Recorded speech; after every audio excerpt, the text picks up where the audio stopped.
these laboratory experts. The High Commissioner for Human Rights is today warning there must be no reprisals against Sri Lankan human rights defenders in the aftermath of yesterday's adoption by the Human Rights Council of a resolution on Sri Lanka.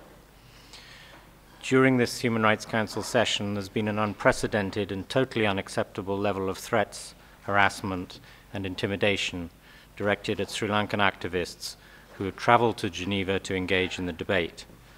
And this harassment and intimidation includes by members of the 71-member official Sri Lankan government delegation. Intimidation and harassment of Sri Lankan civil society activists have also been reported in other locations around Geneva. And on the other hand, the Sri Lankan ambassador in Geneva has received an anonymous threatening letter, which is being followed up by the police and by UN security.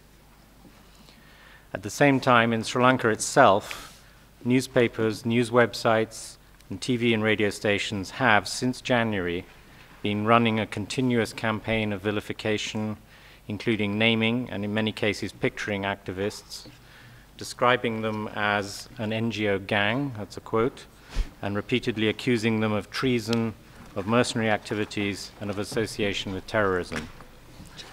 Some of these reports have contained barely veiled incitement and threats of retaliation. At least 2 comments posted by readers of articles of this type have called for the burning down of the houses of the civil society activists named in the articles, and at least 1 such comment called openly for them to be killed.